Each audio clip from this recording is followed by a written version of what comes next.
Good morning, friends. Welcome to my show, The Ankur Show. Today, I am here again with the interview of Shri Ashish Agarwal sir, who is a visual artist and has been exhibiting his artworks from the past 11 years. He has been exhibited with Abir India, India Art Festival, Lalit Kala Academy, etc. So, I welcome Ashish Agarwal sir. Thank you, sir. Thank you. Thank you. How are you, sir? I'm doing very well. I hope you also Yes, are doing I am well. doing very well. Okay. शुरुआत हम जो करेंगे अपने इस video की, उसमें हम शुरुआत में सर के कुछ जो आर्ट वर्क्स हैं उनको हम देख के शुरुआत करते हैं और फिर हम सर का प्रॉपर इंटरव्यू स्टार्ट करेंगे।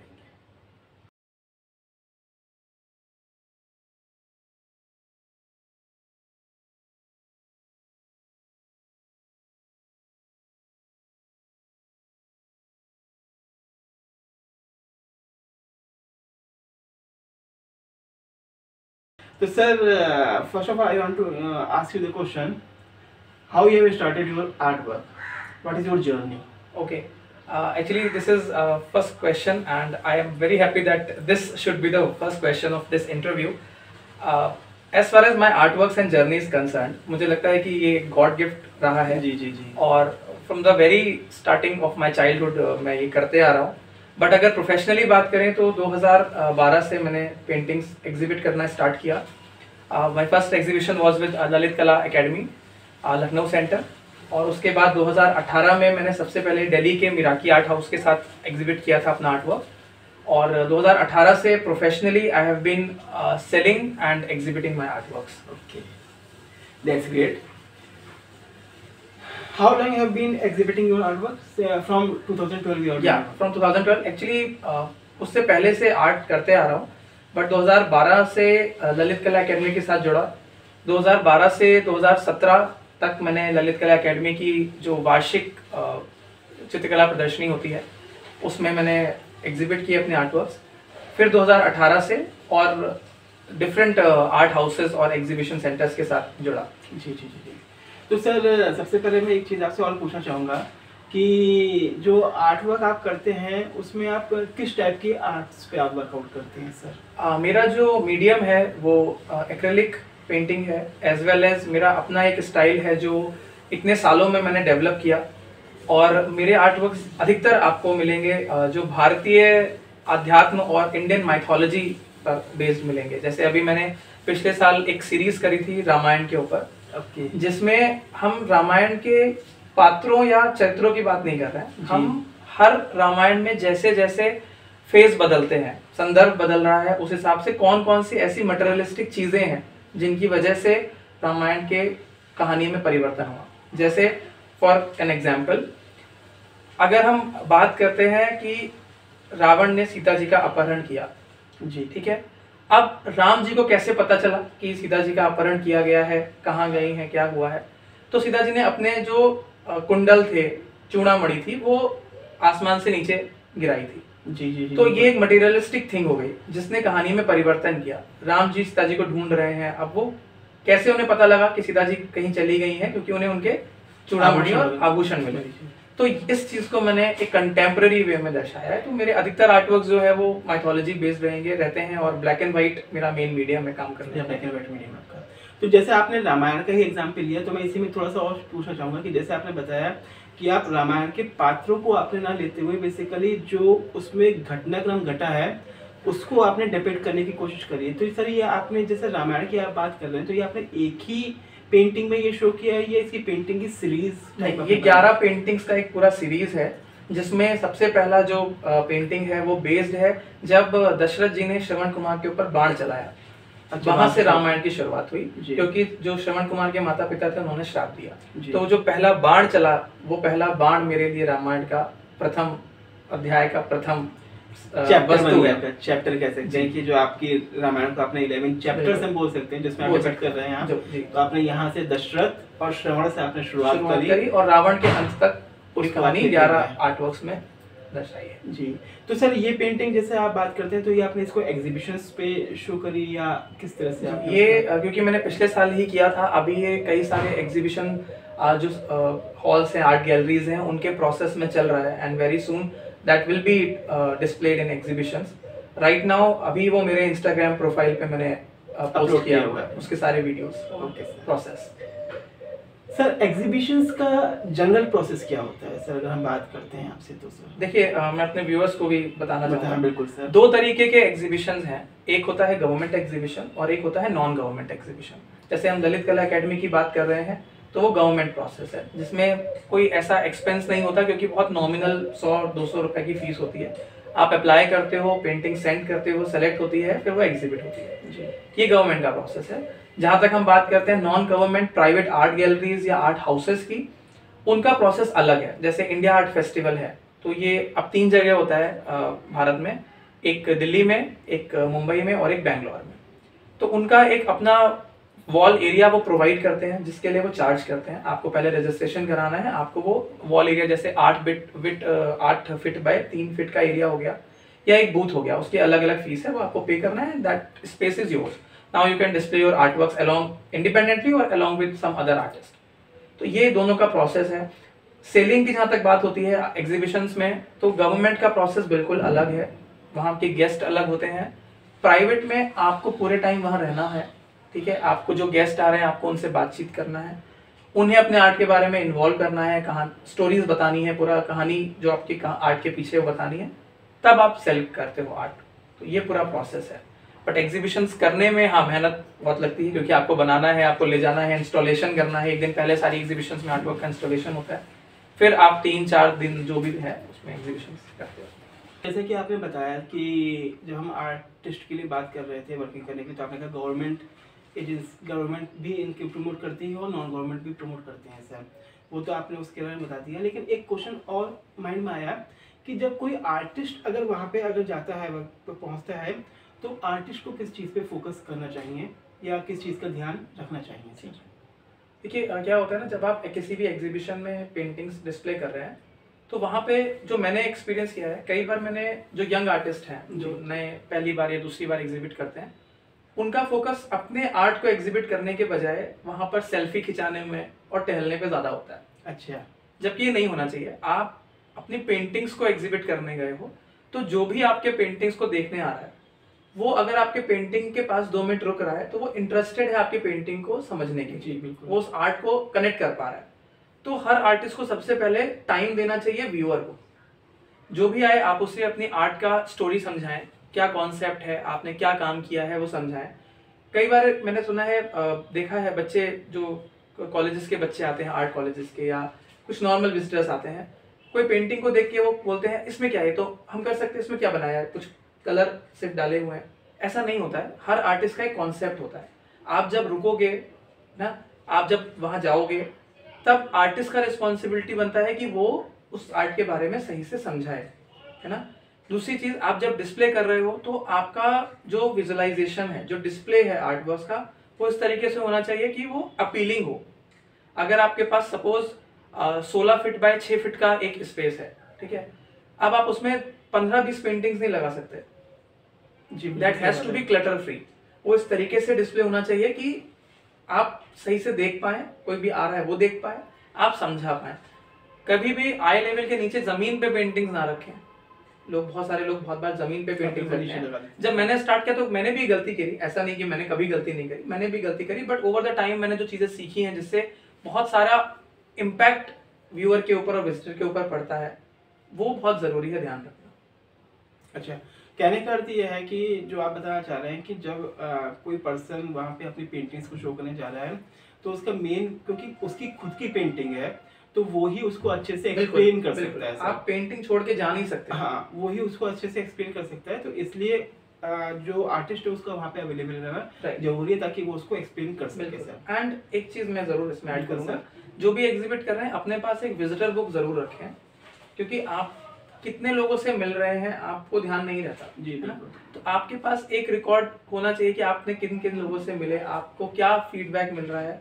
अगर आपको कोई क्रिटिसाइज कर रहा है आर्ट वर्क को और कुछ कमेंट बता रहा है, then you should take it positively and try to think once कि क्या जो वो कह रहा है उसका आपको काम उस पर करना है या नहीं करना। देखिए, आर्ट बहुत सब्जेक्टिव मैटर है।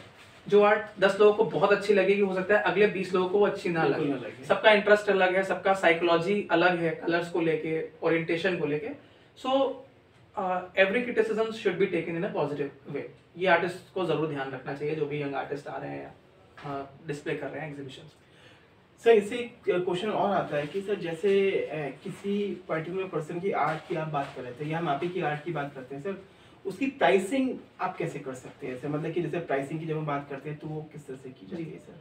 प्राइसिंग में पहला तो आप सिर्फ ये रैंडम डिसाइड नहीं कर सकते कि इसका इतना कॉस्ट है, इस पेंटिंग का मैंने इतना प्राइस रखा है। प्राइसिंग करते वक्त आपका मटेरियल कॉस्ट, आपने अगर फ्रेम किया है वो कॉस्ट, आपका ट्रांसपोर्टेशन कॉस्ट, आपने एग्जीबिशन में डिस्प्ले कर रहे हैं उससे रिलेटेड जितने भी आपके एक्सपेंसेस हैं जी, प्लस आपका जो एक्सपीरियंस है उस एक्सपीरियंस के हिसाब से पूरा कैलकुलेशन करके आपको आर्टवर्क को प्राइस करना चाहिए। अगर आप एकदम नए आर्टिस्ट हैं तो आप बहुत हाई प्राइसिंग पे ना जाएं। बिल्कुल सही बात है। आपको इनिशियली थोड़ा कम प्राइसिंग से स्टार्ट करना है। Once you have been developing और you have developed your name and some people have been recognized your work and having your work in their homes, तब आप प्राइसिंग को इंक्रीज कर सकते हो। तो ये एक बेसिक प्रोसेस है जिसमें अगर कोई आपसे पूछता है कि इस प्राइसिंग का ब्रेकअप क्या है तो आप बता सकते हो कि हमने प्राइसिंग क्यों रखी है। आपके एक 2 फीट बाय 2 फीट के छोटे से आर्टवर्क के लिए 4 फीट बाय 4 फीट के लिए आप 50,000 कॉस्ट डायरेक्ट नहीं बोल सकते। सही बात है sir. There has to be something that should quality matters, right. quality matters Right. and the type of work matters। बिल्कुल। अब मैं 10 साल से अगर एग्जिबिट कर रहा हूँ तो मेरा एक लेवल अभी पहुंचा है। मैं ये नहीं कह सकता कि मैं 2 लाख की पेंटिंग सेल करूंगा, मैं 3 लाख की करूंगा, बट हाँ एक पर्टिकुलर लेवल तक आई कैन स्पीक अबाउट कि मैं इतने पे सेल करूंगा, इससे नीचे मैं सेल नहीं कर सकता। ये चीज बहुत जरूरी है समझना। आर्ट्स की जैसे हम बात करते हैं, आर्टिस्ट की आप बात कर रहे हो, आर्ट्स की हम बात कर रहे हैं, पेंटिंग्स की हम बात कर रहे हैं सर, तो मैं एक क्वेश्चन दर्शकों की तरफ से ही आपसे पूछना चाहूँगा कि आर्ट के कितने स्टाइल्स होते हैं? Different types of art styles कौन कौन से हैं? या अगर हम बात करते हैं आपसे तो आर्ट के कौन कौन से मीडियम अवेलेबल होते हैं सर? पहले हम आर्ट मीडियम्स की बात करते हैं। मीडियम्स की बात करते हैं। आर्ट मीडियम्स जो सबसे ट्रेडिशनल और फॉर्मल आर्ट मीडियम है वो है ऑयल पेंटिंग्स का, जिसमें हम लिंसेड ऑयल बेसिकली यूज़ करते हैं। ऑल्दो कई तरीके के ऑयल्स और मीडियम्स है, वैक्सेस हैं जिनको हम यूज़ करते हैं।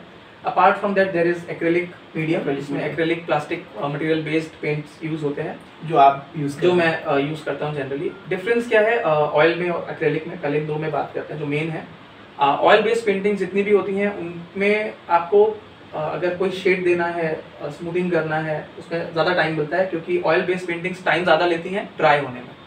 एक्रेलिक पेंटिंग्स का ड्राइंग टाइम बहुत जल्दी होता है। हालांकि बहुत सारे डाइल्यूशन और बहुत सारे मीडियम्स ऐसे भी हैं जो आप मिक्स कर सकते हो एक्रेलिक पेंटिंग्स को थोड़ा सा ड्राई टाइम बढ़ाने के लिए। ये 2 मीडियम ये हैं। Apart from this water colours, gouache, pencils, ये सारे ट्रेडिशनल मीडियम्स हैं। अभी नाउ डेज बहुत सारे कंटेम्प्रेरी और नए मीडियम्स आ गए हैं, जैसे alcohol inks are there, resin is there, but resin is quite market based, it is not directly included in art. Okay, but अगर आप मॉडर्न और एक कंटेम्प्रेरी एक मटेरियल की बात करते हैं तब आप उसमें एक रेजिन को इंक्लूड कर सकते हैं। Otherwise traditionally water colour, gouache and these oil based mediums and acrylic are there.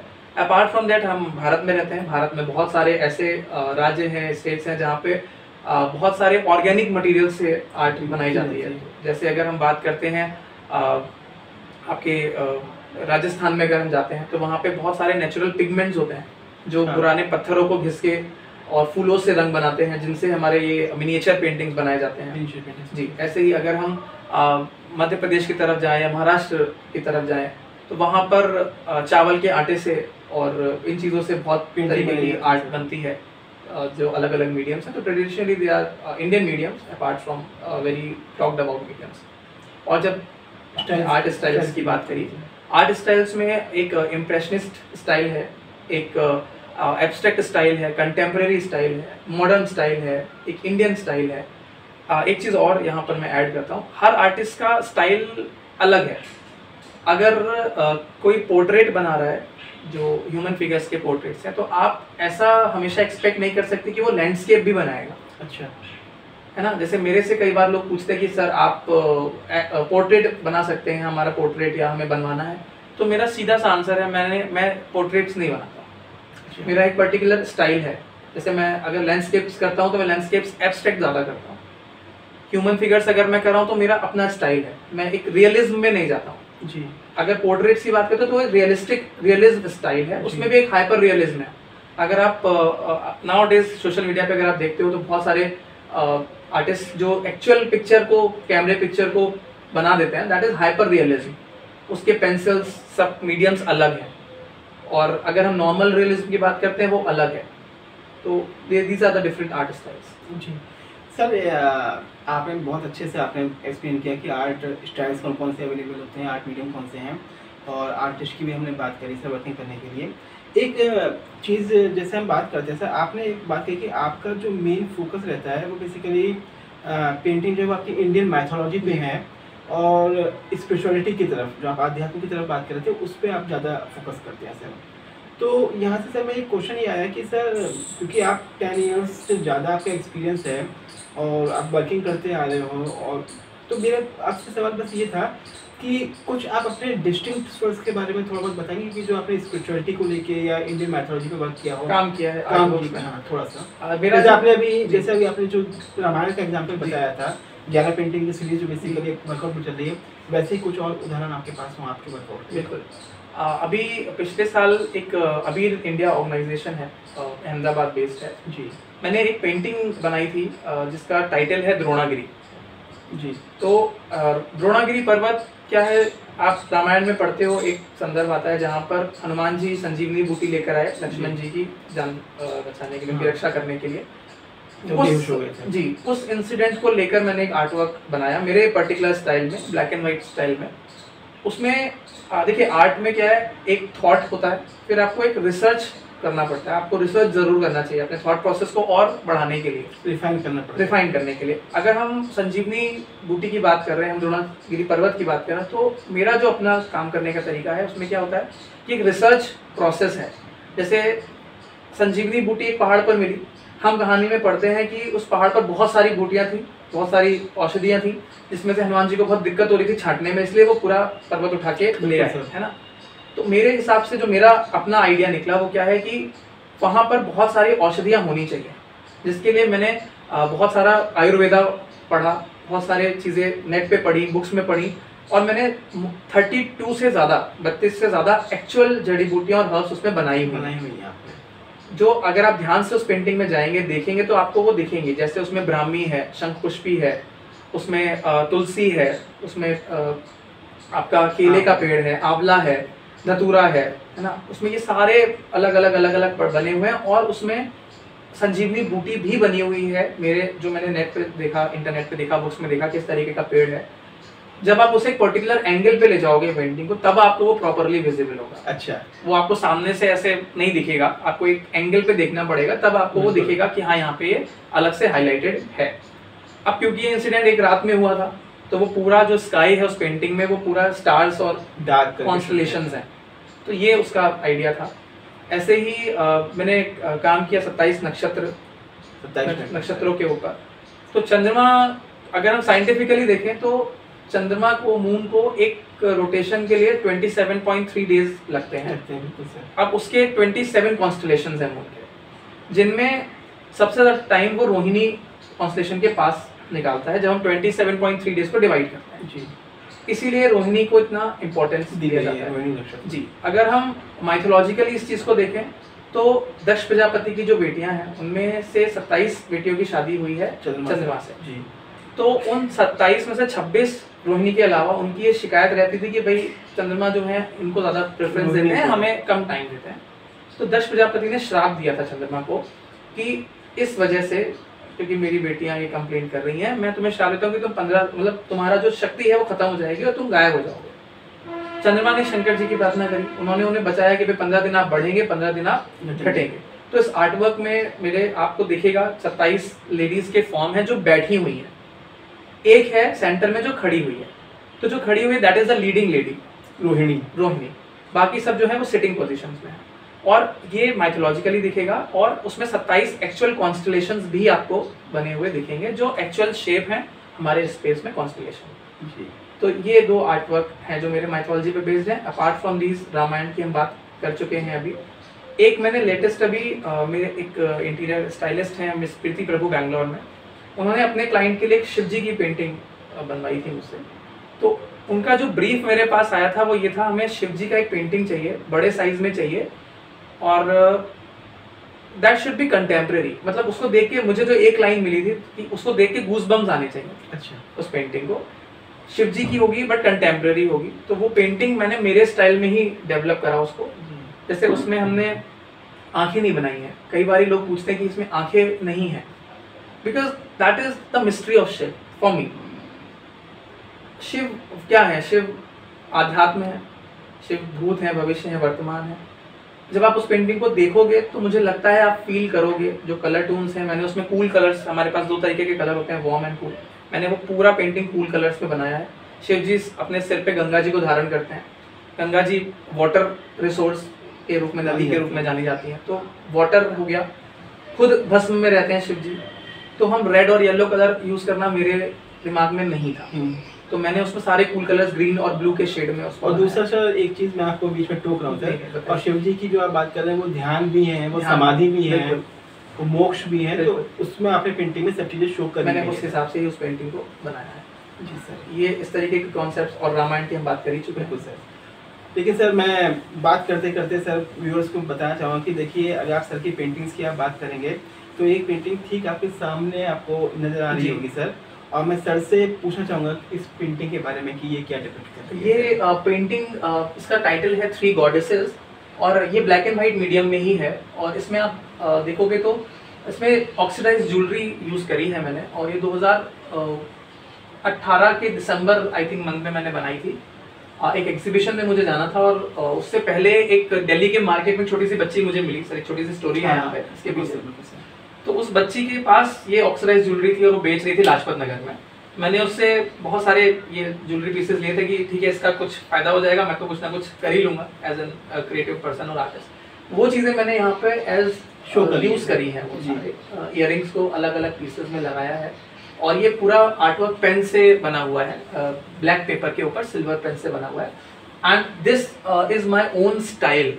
जब आप द्रोणागिरी पेंटिंग जो भी हमने बात करी या 27 नक्षत्र की बात करी, वो भी इसी पर्टिकुलर स्टाइल में बना हुआ है। तो ये मेरा आइडेंटिफिकेशन है। एग्जीबिशंस में मैं यही स्टाइल को एग्जिबिट करता हूँ। जो आपने बताया ब्लैक एंड व्हाइट, आपने बताया था कि आप ब्लैक एंड व्हाइट पे ज़्यादा फोकस करते हैं सर, यही वो स्टाइल है। आपसे बातचीत हो रही है तो उसमें आपकी पेंटिंग्स के बारे में पता है, स्पिरिचुअलिटी पे जो पेंटिंग सर ने आपको बताई शिव जी की, ठीक है, इसके अलावा रामायण पे भी सर ने बात करी और 27 नक्षत्रों की बात करी, आपने सुना सर। जैसे अगर आर्टिस्ट की हम बात करते हैं तो आर्टिस्ट पहले भी वर्कआउट करते रहे हैं, बहुत पहले से आ रहे हैं, आज भी आ रहे हैं। पहले ग्रोथ के लिए उनके पास इतने ऑप्शंस अवेलेबल नहीं थे, जैसे आजकल हम बात करते हैं तो सोशल मीडियाज जी अवेलेबल है, इंस्टाग्राम है, फेसबुक है, यूट्यूब अवेलेबल है सर। तो एक क्वेश्चन ये आ रहा था कि सर कि जैसे हम बात करते हैं सोशल मीडिया किसी भी आर्टिस्ट के वर्क को ग्रो करने के लिए कितना हेल्पफुल है, ये कैसे हेल्प कर सकता है सर? बहुत ज़्यादा, क्योंकि सोशल मीडिया ने वो बाउंड्रीज को ख़त्म कर दिया, जोग्राफिकल बाउंड्रीज को ख़त्म कर दिया।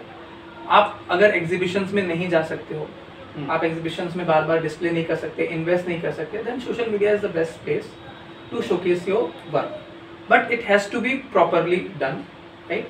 आप जो भी आर्ट वर्क बना रहे हैं उसको, उसका वीडियो आप पोस्ट कर सकते हो, आप अपने आर्ट जर्नी पोस्ट कर सकते हो, आप कैसे काम करते हो वो आप दिखा सकते हो, डिस्पाइट ऑफ सिर्फ कि आप पेंटिंग्स को शो करते हो। आप अपने आर्ट थॉट प्रोसेस के बारे में बता सकते हो। एंड क्योंकि सोशल मीडिया इज एवरीवेयर जी, nowadays this is trend, है ना। जैसे मैं मेरे इंस्टाग्राम अकाउंट की बात करूं तो मेरे इंस्टाग्राम अकाउंट पे भले ही आपको नंबर ऑफ फॉलोअर्स कम दिखेंगे, बट जो हैं वो आर्ट लवर्स हैं, आर्ट लवर्स है ना। तो रैंडम एज अ आर्टिस्ट में ये मुझे इसका कोई भी बहुत लॉजिक नहीं समझ में आता कि मेरे पास 20,000 फॉलोअर हों, बट उनमें से ऐसे हों जिनको एक्चुअली डांस और म्यूजिक का वीडियो पसंद आता है, बट वो due to some art work या कुछ उन्हें कनेक्ट किया वो आ गए हैं, बट उनका कभी मुझे कोई रिस्पॉन्स नहीं मिला। अगर मेरे पास कम है बट वो आर्ट को समझ रहे हैं, मैं ज़्यादा उन्हें समझा पा रहा, I think that is the best thing. तो आर्ट जो भी कर रहा है उसको apart from Facebook and Instagram, Pinterest is also there. Pinterest का जो एक्सपेंशन है, जो रीच है वो बहुत ज़्यादा है, बहुत अच्छा है। क्योंकि पिंटरेस्ट पे क्या है ना, पिंटरेस्ट पे लोग सिर्फ रैंडम वीडियोस देखने के लिए नहीं आ रहे। पिंटरेस्ट पे लोग स्पेसिफिकली आपको जो चाहिए या उस व्यूअर को या यूजर को जो चाहिए वो उसी के लिए वहाँ पहुँचेगा। अगर किसी व्यूअर को चाहिए कि मुझे एक लैंडस्केप आर्टवर्क मेरे घर के लिए चाहिए, तो वही पर्टिकुलर आर्टवर्क को ही सर्च करने के लिए वहाँ आया है। तो उससे क्या है कि आपको रीच अच्छा मिलेगा, आपको व्यूअर्स, आपको एक मास ऑडियंस बहुत अच्छा मिलेगा जी। तो जो भी कर रहा है, अगर उसने आर्ट कर रहा है, उसने भी इंस्टाग्राम या इन जगह पे नहीं आप स्टार्ट करे हो, तो आपको करना चाहिए आपका अकाउंट, और आपको शो करना चाहिए वर्क कंसिस्टेंटली आपको करना चाहिए। ऐसा नहीं होगा कि आपने स्टार्ट किया 1-2 दिन में, 10 दिन में, 2 महीने में बहुत सारे लोग आ जाएंगे या पसंद करने लगेंगे। It will take time. दूसरी चीज़, सोशल मीडिया पे पोस्ट करने का मतलब ये बिल्कुल नहीं है कि आप लोगों को डायरेक्ट मैसेजेस में पेंटिंग्स भेजें, बिल्कुल भी नहीं। डोंट डू दिस, ये बहुत गलत इम्पैक्ट डालता है। दूसरी चीज़ आपको ये भी ध्यान रखना है कि सोशल मीडिया है ये कोई सेलिंग का पर्टिकुलर सेलिंग प्लेटफॉर्म नहीं है। आप अपना काम डिस्प्ले कर रहे हो, आप अपना काम एग्जिबिट कर रहे हो, ना कि आप सिर्फ इसलिए जा रहे हो कि बस वो रोज सेल होता जाए। ऐसा नहीं है। अगर आपका काम अच्छा है, अगर आप ग्रो कर रहे हो, तो आपका वर्क लोगों को समझ आएगा और वो इवेंचुअली सेल होना भी स्टार्ट होगा, राइट। भारत से बाहर भी होगा, भारत के अलग अलग राज्यों में भी जा सकता है, क्योंकि सोशल मीडिया हर कोई यूज़ कर रहा है। इट्स नॉट लाइक कि आप जहाँ रह रहे हैं वहीं के लोग उसे देखें। तो सोशल मीडिया बहुत अच्छा प्लेटफॉर्म है आजकल लोगों को अपना आर्टवर्क या कोई भी टैलेंट शो करने के लिए। और सर एग्जीबिशंस कैसे हेल्प करती हैं सर? एग्जीबिशंस हेल्प करती हैं बिल्कुल अलग तरीके से। एग्जीबिशंस हेल्प करती हैं आपको ग्रो करने के लिए एज एन आर्टिस्ट। जब आप किसी एग्जीबिशन में जाते हो, आप वहाँ और आर्टिस्ट से मिलते हो, आप दूसरे आर्टिस्ट का वर्किंग स्टाइल समझते हो, नए नए मीडियम्स से आप वाकिफ होते हो। आप जहाँ काम कर रहे हो वो आपका मीडियम है, आपका स्टाइल है, बट जब आप बाहर निकलते हो तो आप देखते हो कि कितने तरीके के आर्ट प्रोसेस चल रहे हैं, लोग कितने अच्छे अच्छे आइडियाज़ ला रहे हैं, कि कई सीनियर आर्टिस्ट से आप मिलते हो। जैसे अभी मैं this year in February India art fair मैंने अटेंड किया दिल्ली में। वो सबसे प्रोमिनेंट और सबसे रेपुटेड आर्ट शो है इंडिया का। कहाँ पे लगा था? दिल्ली में होता है हमेशा। अभी यहाँ पर दिल्ली में हुआ, मैं वहाँ गया तो जिन लोगों, कुछ मेरे जो आइडल हैं आर्टिस्ट, जैसे सीमा कोहली मैम है इंडिया में लीडिंग आर्टिस्ट, उनसे मुझे मिलने को मौका मिला, उनसे मेरी बात हुई। परेश मैथी सर हैं, उनसे मैं मिला। तो ये आर्टिस्ट जो लीडिंग आर्टिस्ट हैं, आप एक्चुअली उनके पेंटिंग्स देख पाते हो जी, कि उनका कैसा काम है, कैसे करते हैं वो। उनसे बात करोगे आपको गाइडेंस मिलेगा, एज वेल एज आपको अपना जो काम है वो देख के आप कंपेयर कर सकते हो कि अगर कोई बहुत सीनियर आर्टिस्ट है वो किस तरीके से डिस्प्ले कर रहा है। बिल्कुल सही बात है। आपको बात करना आता है लोगों से, आपको डील करना आता है। जैसे जब मैं स्टार्टिंग में बताता हूँ, जब मैंने फर्स्ट टाइम एग्जिबिट किया दिल्ली में, तो मैं इतना एक्सपीरियंस नहीं था, तो मुझे था कि भाई जो आ रहा है ठीक है, वो देख रहा है, थोड़ा बहुत मैंने बताया।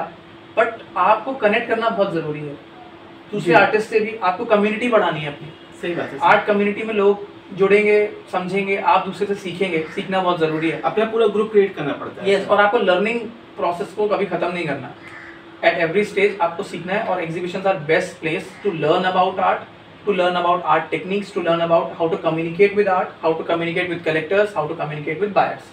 So इसमें आर्ट एग्जीबिशंस बहुत हेल्प करती हैं। एक चीज़ और यहाँ पर हम ऐड कर सकते हैं, जो पर्टिकुलरली आर्ट बाय करने के लिए आ रहे हैं लोग, तो उसमें 2 तरीके के लोग होते हैं, to be very frank, not to be very offended. 2 तरीके के होते हैं। एक होते हैं जिनको आर्ट का पूरा नॉलेज है और उन्हें पता है कि जो प्राइसिंग अगर आर्ट वर्क की है वो किस प्राइस पर है, और वो एज इट इज उसी प्राइस पे आर्ट वर्क लेते हैं।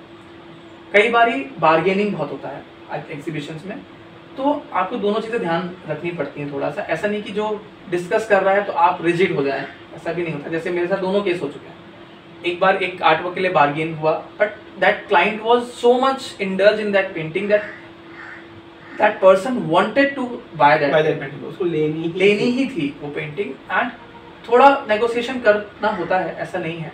और दूसरा बायर जिसने मेरे पेंटिंग, जो इसका ही एक्चुअली यही पेंटिंग एग्जिबिटेड थी वहाँ पे, और यही पेंटिंग का प्राइस उन्होंने पूछा था, और उसको बट उनका जो रूम या घर पे जो स्पेस था वो हॉरिजॉन्टल, उन्हें उसके लिए आर्ट वर्क चाहिए था, तो सिमिलर पीस मैंने उनके लिए कमीशन किया इन हॉरिजॉन्टल मैनर में। तो जो टैग था आर्ट वर्क का, on tag without a single rupee bargain उन्होंने वो परचेज किया। जो कॉस्ट थी उसी कॉस्ट एज इट इज, उन्होंने कॉस्टिंग टैग पूछा और उन्होंने एज इट इज उसी कॉस्टिंग पे उसको फाइनल कर दिया without taking more than 5 minutes. So हर तरीके इन एक्सपीरियंसेस के लिए आपको एग्जीबिशन में जाना। आप कहना मतलब आप ये बताना चाह रहे हैं कि एग्जीबिशन देखने के लिए जो पर्सन्स आएंगे वो ऐसे भी हो सकते हैं जो आर्ट लवर्स भी हो सकते हैं, एक जनरल कैटेगरी हो सकती है, ठीक है। हाँ, और आर्ट लवर्स आ रहे हैं जिनको आर्ट की समझ है तो वो बेसिकली ये देख के आइडिया लगा लेते हैं कि ये पेंटिंग की जो कॉस्ट है, ये जो प्राइसिंग वो वर्थ है या नहीं, वो वर्थ है कि नहीं है। और जो जनरल आते हैं कि वो पेंटिंग देख रहे हैं वो बार्गेन नहीं करते क्योंकि उनको बहुत ज़्यादा आर्ट की कभी कभी समझ नहीं होती है, तो वो उस पेंटिंग की वर्थ को नहीं पहचान पाते, इसलिए बहुत ज़्यादा कभी कभी बार्गेनिंग भी करते हैं। और आर्टिस्ट को भी ध्यान रखना चाहिए कि आप एक पर्टिकुलर लेवल से नीचे जाके बार्गेन में इन्वॉल्व ना हो। You have to say no at a particular point because you know your worth, you know your work's worth. आपको उससे नीचे नहीं जाना, otherwise you will reduce your own value. ये बहुत ज़रूरी है ध्यान रखना। जी सर, एक चीज़ और आती है, जैसे अगर आर्टिस्ट की हम बात करते हैं, एक तो आर्टिस्ट अपना इंडिविजुअल वर्कआउट कर रहा है, हाउ कैन आर्टिस्ट सपोर्ट, यू कैसे support the other budding artist? Okay, देखिए एक तरीका है कि आप प्रमोट कर सकते हैं दूसरे आर्टिस्ट को, आप अपने सोशल मीडिया पे शाउट आउट दे सकते हैं, उनके आर्ट वर्क्स के बारे में बात कर सकते हैं, जो जिसमें कोई इन्वेस्टमेंट नहीं है आपका, है ना, आपको सिर्फ उनके बारे में शेयर करना है और उनके आर्ट वर्क को और लोग तक पहुंचाना है। दूसरा तरीका क्या है कि आप इन्वेस्ट करें दूसरे की आर्ट में। Being an artist it's not only कि आप अपनी आर्ट बना रहे हैं और आप सेल करते जा रहे हैं, वो ठीक है, that is purely correct and that varies person to person, उसमें कोई बुराई नहीं है। मेरा अपना प्रोसेस जो थॉट प्रोसेस भी है और अपना आइडिया है, मेरा कुछ आर्ट वर्क अगर सेल होता है, मैं लोगों को ये चीज़ बताता हूँ कि आप इनिशियली इसको स्टार्ट करें और कोशिश करें ऐसा करने के लिए। अगर कोई आर्ट वर्क मेरा सेल होता है, मैं ट्राई करता हूँ उसे कुछ परसेंटेज से हम दूसरे आर्टिस्ट का आर्ट वर्क बाय करें। जी, जनरली आप बाय करते हैं? मैं लेता हूँ। तो मेरा अपना एक छोटा सा कलेक्शन है ओरिजिनल आर्ट का, जिसमें अलग अलग स्टेट्स के इंडिया के मैंने जो लोकल आर्टिस्ट्स हैं और ज़्यादातर मैंने सोशल मीडिया से ही उनके अकाउंट को फाइंड आउट किया, उनसे कम्युनिकेट किया और उनके पेंटिंग्स को बाय किया। Now I have my own original paintings collection जो अलग अलग स्टेट्स को रिप्रेजेंट करते हैं, particular tribal and local art. तो कई बारी आप छोटे फॉर्म में ले सकते हो अगर आपको इन्वेस्टमेंट नहीं करना। देखिए अब क्या होता है ना, आर्ट का कोई पर्टिकुलर साइज नहीं है, आर्ट एक छोटा सा फॉर्म हो सकता है, जैसे पीछे यहाँ पे एक छोटा सा बास्केट लगा हुआ है, मेरे पीछे लगा है सर, इधर है ना, एक छोटी सी पेंटिंग लगी हुई है, वो मधुबनी पेंटिंग है, एक मिथिला स्टाइल में है पेंटिंग, तो वो मैंने किसी आर्टिस्ट से ली, तो ये एक छोटा आर्ट है। इससे छोटा आर्ट वर्क आप एक छोटा पोस्टर भी ले सकते हो, एक छोटा कुछ हैंड पेंटेड कोई चीज़ ले सकते हो, but that is also art. Art सिर्फ पेंटिंग नहीं है, तो it's all about support. Sir का जो सर बेसिकली जो अदर आर्टिस्ट को सपोर्ट करने के लिए जो ये वर्कआउट करते हैं, इसकी सर की पूरी आर्ट गैलरी बनी हुई है और मेरे इधर सामने ही यहाँ पे लगी है। अभी हम सर से इसके बारे में भी डिस्कशन करेंगे और सर इसके बारे में पूरा बताएंगे। आपने जो ओरिजिनल आर्टवर्क्स मैंने परचेज किए हुए हैं, उनमें से कुछ आर्टवर्क्स को मैंने गैलरी वॉल बनाया हुआ है, जो आप देखेंगे अभी ठीक मेरे सामने ही यहाँ पे लगी हुई है। अभी उसको हम उस पर चर्चा करेंगे सर से आगे। सर ये है आशीष सर की आर्ट गैलरी जिसकी हम बात कर रहे थे, कुछ आर्ट्स यहाँ पे लगी हैं। सर अब बताएंगे कौन सी आर्ट क्या डिपिक्ट कर रही है सर? तो जैसे अभी हम बात कर रहे थे मेरे आर्ट कलेक्शन के बारे में, तो ये कुछ पेंटिंग्स मैंने ओरिजिनल आर्टवर्क्स लोकल आर्टिस्ट से परचेज़ किए हैं और जो अच्छे पुराने सीनियर आर्टिस्ट हैं वो भी हैं इसमें कई सारे, जिनसे मैंने पेंटिंग्स परचेज़ करी हैं। और ये पूरी वॉल एक्चुअली इंडिया को रिप्रेजेंट करती है, अलग अलग स्टेट्स के अलग अलग आर्ट फॉर्म्स हैं। जैसे यहाँ से अगर हम स्टार्ट करें तो ये बिहार की मिथिला स्टाइल में बनी हुई एक छोटी सी पेंटिंग है। ये हिमाचल में थंगका पेंटिंग जो बनती है, मैंने अमृतसर में एक तिब्बतन स्टोर से इसको परचेज़ किया था। तो ये थंगका स्टाइल, यहाँ पर आप एक मोनेस्ट्री देख सकते हो, मोनेस्ट्री के 4 दरवाजे हैं और मंत्र लिखे हुए हैं हर तरफ। तो ये हमारी थंगका पेंटिंग है। ऊपर अगर हम बात करते हैं तो यहाँ पर ये जो पेंटिंग है लक्ष्मी जी की, ये तमिलनाडु का तंजौर पेंटिंग है जिसमें गोल्ड लीफ का काम किया जाता है। ये हमारा पट्टचित्र स्टाइल में बना हुआ एक आर्ट वर्क है जो उड़ीसा का आर्ट फॉर्म है और ये कीर्ति तेंदुलकर मैडम है, एक आर्टिस्ट, सीनियर आर्टिस्ट है, उनका वर्क है ये। यहाँ पर आप एक छोटा सा कैमल आपको नज़र आ रहा है, ये उदयपुर स्टाइल में बनी हुई पेंटिंग है जो मैंने दिल्ली में बीकानेर हाउस के बाहर एक आर्टिस्ट का स्टॉल था, उनसे मैंने ये छोटा सा एक आर्ट वर्क परचेज़ किया था, बिकॉज़ इसका डिटेलिंग इतने छोटे साइज़ में इसका डिटेलिंग मुझे बहुत अच्छा लग रहा था, इसलिए मैंने इसे परचेज़ किया मेरे गैलरी वॉल के लिए। अगर आप आगे देखोगे तो यहाँ पर ये काली घाट पेंटिंग है जो बंगाल में बनती है और ये कलकत्ता के एक आर्टिस्ट के द्वारा बनी हुई है। यहाँ पर आप देखो इसका कलर और इसका जो स्टाइल है वो एकदम अलग है, पोस्चर्स एकदम अलग है। इसके कंपैरिजन में अगर आप ऊपर देखते हो तो ये आपको एक फड़ आर्ट देखने को मिलेगी यहाँ पर, जो राजस्थान का एक स्टाइल है फड़ आर्ट का। ये गोपाल जोशी जी के द्वारा बनी हुई है, जो राष्ट्रपति पुरस्कार से सम्मानित एक आर्टिस्ट है। तो यहाँ पर कृष्ण लीला को दर्शाया है उन्होंने। फिर यहाँ अगर हम बात करते हैं तो ये एक हैंड पेंटेड टाइल है, सिरेमिक टाइल है, जिसको मैंने यहाँ फ्रेम करके लगाया है। ये ब्रास हमारे भारत में बहुत प्रचलित रहा है और यहाँ पर आप अगर क्लोजअप में देखोगे तो यहाँ पर एक नर्तकी को दिखाया गया है इस आर्टिकल में, जो हमारे पुराने मंदिरों, प्राचीन मंदिरों से इंस्पायर्ड है। इसके बराबर में यहाँ पर आपको देखने को मिलेगा गोंड आर्ट, जो मध्य प्रदेश का फोक आर्ट है, और ये अगेन मिस कीर्ति तेंदुलकर जो मैडम है उनके द्वारा बनाया गया है। तो ये मेरा पहला आर्ट वर्क था जो मैंने उनसे परचेज़ किया, and I am really happy that I bought this art work. You can find her as well on Instagram. So this is the whole gallery wall of mine. Through this gallery wall, I think I have been supporting local artists, and there are some additions which are about to be done. तो वो process में है, जिसमें एक दो art forms Chhattisgarh और झारखंड के यहाँ पर लगने वाले हैं, जो ट्रांजिट में चल रहे हैं, जल्दी आएंगे। जैसे एक चीज़ हम बात करते हैं, ये तो आपने दूसरों को सपोर्ट करने के लिए आप इस चीज़ें वर्क ही कर रहे हैं सर। एक पेंटिंग सर आपके ठीक पीछे लगी हुई दिखाई दे रही है मुझे जी। इस पेंटिंग के बारे में सर आप कुछ थोड़ा बताना चाहेंगे सर? ये पेंटिंग का आइडिया जो है, टाइटल है, that is Shiva's dressing table. जी। हम फेमिनिज्म की बात करते हैं, हम इक्वालिटी की बात करते हैं कि ह्यूमंस में मैन विमेन आर इक्वल। तो नाउ डेज तो और पहले से भी ऐसा नहीं कि जो आभूषण है, ज्वेलरी है, वो सिर्फ लेडीज़ के लिए रही है। अगर हम पुराने समय में जाएं तो बहुत सारे सभ्यताओं में हम देखते हैं, हड़प्पन सभ्यता में भी देखते हैं, है ना, और अपने महाभारत टाइम में सब में देखते हैं कि अभी भी लोग पहनते हैं, करते हैं। तो शिवा का भी तो एक ड्रेसिंग टेबल हो सकता है, ये मेरा आइडिया था। तो जैसे अगर आप इसको देखेंगे तो यहाँ पे एक ड्रेसिंग टेबल है, इस पर एक टाइगर स्किन आपको दिख रही है, येलो कलर की। यहाँ पे रुद्राक्ष की मालाएं हैं, चंदन है ना, धतूरा रखा हुआ है, शिव जी सर पे चांद धारण करते हैं, चंद्रमा धारण करते हैं, वो भी मैंने यहाँ पे बनाया हुआ है, बिल्कुल, है ना, तैयार हो रहे हैं। तो स्नेक भी है, एक है, उस पर राख रखी हुई है, भस्म रखी हुई है, और नीचे अगर दिख रहा होगा तो यहाँ पर एक धतूरे के फूल भी बने हुए हैं।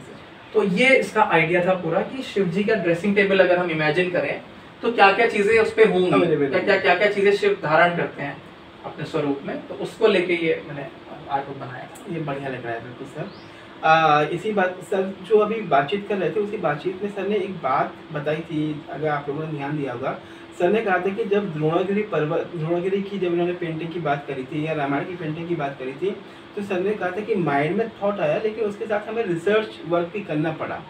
सर ने कहा था कि मुझे कम से कम उसका मैटर को सर्च करना, 30-32 जगह से उसको आपने स्टडी किया था और फिर उसको नेट से फाइंड आउट किया था, फिर उसकी एक इमेजिनेशन क्रिएट करी। यहाँ से एक बात आर्टिस्ट के लिए मैं अपने एंड से थोड़ा बोलना चाहूँगा कि इससे एक बात समझ में आती है कि जो यंग आर्टिस्ट जो आज की डेट में वर्कआउट कर रहे हैं, तो अगर वो किसी भी पेंटिंग पे वर्क कर रहे हैं, चाहे वो अगर इंडियन माइथोलॉजी पे है या कल्चर पे है या कोई पर्टिकुलर फील्ड की आप बात कर रहे हैं, तो आपका माइंड में अगर पेंटिंग की बात आती है मेरे ख्याल में, तो वो पेंटिंग ठीक है, लेकिन आपको उस पर रिसर्च वर्क पूरा करना चाहिए ताकि आप रिफाइन कर सकें कि बेसिकली आपको शो क्या करना है, आपका पर्पस क्या है। जब वो फुलफिल होगा तब आपकी जो पेंटिंग निकल के आएगी, एक्चुअल में वो पेंटिंग निकल के आएगी जो आपको डिपिक्ट करवाना है, ये चीज़ें हैं। बिल्कुल। और सर से मैंने बातचीत में मैंने समझा कि कहने करते कि जो भी आप वर्कआउट कर रहे हैं उसकी रिसर्च प्रॉपर होनी चाहिए। और उसका एक जो मैंने बहुत आर्टिस्ट को देखा है, सभी करते हैं, एक स्केचिंग बहुत ज़रूरी है, कि आपका जो ओवरऑल पेंटिंग बनेगा उसमें कंपोजिशन क्या होगा। रैंडमली कैनवसेस पे नहीं बनाना, मतलब थोड़ा अवॉइड करना चाहिए अगर आप लर्निंग फेज में या स्टार्टिंग फेज में हो। कंपोजिशन पहले सेट करना बहुत ज़रूरी है कि कहाँ पर क्या चीज़ होनी चाहिए, किस चीज़ पर विजुअल। कंपोजिशन में आपका कलर कॉम्बिनेशन भी आ जाएगा ना? कलर कॉम्बिनेशन भी एज वेल एज कंपोजिशन में आप के कई सारे रूल्स होते हैं कि आपको किस पॉइंट पर क्या चीज़ को डिपिक्ट करना है, क्या हाईलाइट करना चाहते हो आप, उसका कलर कैसे रहेगा, किस एंगल पे क्या ड्रॉ करना है, किस पर आपको यूज़र का आई को कहाँ फोकस कराना है, ये जरूरी। जैसे हम मैथमेटिक्स में पढ़ते हैं फिबोनाची सीरीज। जी जी। तो फिबोनाची का एक कर्व होता है, बिल्कुल। तो आपको बहुत सारे पेंटिंग, मोनालिसा बहुत फेमस पेंटिंग है, सब में आपको वो कर्व नजर आएगा। उन कर्व के एक अराउंड ही सारी चीजें बनी हुई हैं और रैंडमली वो पेंटिंग्स नहीं बनी है जो इतनी फेमस है। सही बात है सर जी। कुछ उसमें डिपिक्ट होता है। बिल्कुल, उसमें मैथमेटिकल रूल्स बहुत यूज होते हैं। सर आपका जो आर्ट वर्क था और जो आर्ट वर्क के बारे में आपने जो हमें जानकारी प्रोवाइड करी और जो नए आर्टिस्ट हैं उनके लिए भी आपने जो जानकारी प्रोवाइड करी, बहुत अच्छी जानकारी प्रोवाइड करी और होप सभी के लिए इंफॉर्मेटिव रहेगी। लेकिन एंड करने से पहले सर एक क्वेश्चन हम और लेके चलेंगे कि सर आपके अपकमिंग प्रोजेक्ट्स क्या क्या हैं सर? ओके, बहुत अच्छा क्वेश्चन है ये। मैं अभी काम कर रहा हूँ अष्ट सिद्धि और नवनिधि के कॉन्सेप्ट में, जिसको मैं एक्चुअली काफ़ी टाइम से इसके बारे में बात कर रहा हूँ। मेरे इंस्टाग्राम अकाउंट पे भी इस पे भी आपकी रिसर्च चल रही है अभी, तो थोड़ा टाइम लगेगा, इस पे काम कर रहा हूँ मैं। और एक आइडिया और है जिसके ऊपर प्रोसेस चल रहा है, वो है हमारे क्योंकि मैं माइथोलॉजी पर ज़्यादा काम करता हूँ। माइथोलॉजी में बहुत सारे ऐसे एनिमल्स हैं, ऐसे बर्ड्स हैं जिनके बारे में हम बात करते हैं विच आर वेरी सेक्रेड। उनका कंटेम्प्रेरी स्टाइल में और आज के मॉडर्न टाइम में उनका एग्जिस्टेंस कहाँ है, just apart from that mythology कि हम किताबों में पढ़ते हैं या हमें घर में सुनते हैं, उसके अलावा कहीं कोई एग्जिस्टेंस है या वो माइथोलॉजिकल थॉट्स किस डायरेक्शन में मूव कर रहे हैं विद दिस मॉडर्न टाइम, उसके ऊपर अभी थोड़ा प्रोसेस चल रहा है। और 2 प्रोजेक्ट्स अभी आपके इस टाइम करंटली चल रहे हैं सर। तो सर जो आपने इंटरव्यू दिया उसके लिए बहुत बहुत धन्यवाद। Thank you for having me for this video on your channel. Thank you sir. लेकिन मैं एक चीज़ और कहना चाहूँगा कि सर ने जो इंस्टाग्राम पे सर की जो आर्ट वर्क है उसका लिंक हम डिस्क्रिप्शन में ऐड कर देंगे, आप उसको चेक कर सकते हो। वहाँ से सर की आप आर्ट वर्क, आर्ट गैलरी पूरी आप देख सकते हैं जो सर ने उसमें वर्कआउट किया है। और मैं सर को धन्यवाद दूंगा कि सर ने अपने कीमती समय में से कुछ समय निकाला हमारे चैनल के लिए और अपना इंटरव्यू दिया। Thank you so much sir. Thank you. Have a nice day. Thank you everyone. नमस्कार सर। नमस्कार।